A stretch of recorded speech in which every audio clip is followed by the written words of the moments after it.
Brillanti Dance. Kull nhar ta' ġimgħa fit-8:30 dejjem fuq One.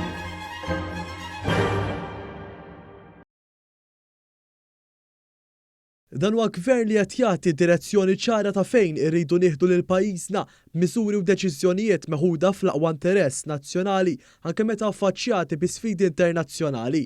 Kien dan il-messaġġ ewlieni li ħareġ minn konferenza tal-aħbarijiet indirizzata mill-Ministru għall-Akkomodazzjoni Soċjali u Affordabbli Rodrigue Galtes u d-Deputat Cressida Gallia feluq l-ewwel sena minn mindu l-poplu ta' mandat b'saħħtu lill-Partit Laburista taħt it-tmexxija ta' Roberta Bela.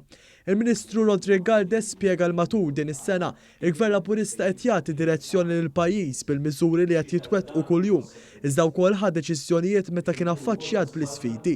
Il-Ministru Galtes spjega diversi miżuri li ħall-Gvern fis-settur tal-akkomodazzjoni, fosthom il-ħidma tal-Gvern fuq l-akbar proġett fis-settur tal-akkomodazzjoni soċjali fl-aħħar 40 sena. Il-Ministru semma wkoll lotja ta' 1,000 euro fis-sena għal 10 snin għal dawk il-first time buyers li xtraw proprjetà s-sena li għaddiet. Il-Ministru spjega l-importanza tal-iskema New Hope li tiżgura li persuni b'diżabilità jew b'ċertu kundizzjonijiet mediċi jingħataw self mill-banek għal xiri ta' proprjetà. Tkellem ukoll fuq ir-riforma tal-liġi tal-kirjiet ta' qabel l-1995 li toffri stabilità u protezzjoni lill-inkwilini u ġustizzja lis-sit tal-post, fl-istess ħin li tassigura li ħadd ma jispiċċa mingħajr saqa' fuq rasu. Il-Ministru Galtes qal li dan kollu qed igawdu minnu l-familji Maltin u Awċin li għandhom gvern li dejjem tagħhom priorità.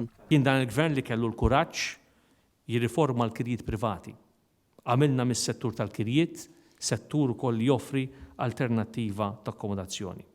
Huwa l-Partit Laburista fil-gvern li jwettaq dak li wieħed. Minnaħa tagħha deputat Laburista Cressida Gallia fakret li sena ilu il-Partit Laburista preżenta l-vissjoni tiegħu għal Malta li jirtaħalli lill-ġenerazzjonijiet futuri. Il-deputat Laburista spjegat li matul din l-ewwel sena l-1000 proposti qed jinbidlu f'1000 kisba ġdida għal dan il-pajjiż, proposti li lan tagħhom u għal kulħadd f'pajjiżna jkollu kwalità ta' ħajja aħjar. Fl-intervent tagħha deputat Laburista spjegat kif matul l-2022 l-ekonomija ta' pajjiżna kienet waħda reżiljenti għall-aħħar. L-ekonomija baqgħet dejjem tara investiment, innovazzjoni u viżjoni anke fis-sfond tal-gwerra fl-Ukrajna.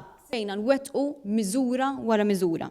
U b'fiduċja f'pajjiżna ser inkomplu nkunu l-gvern sa serħan il-moħħ li jsarraf fis-suċċess ekonomiku dirett fil-poplu Malti u Awċi. Fiduċja f'pajjiżna dan il-gvern se jkompli jkun ta' spalla u joffri serħan il-moħħ lil Maltin u l-Awċin kollha.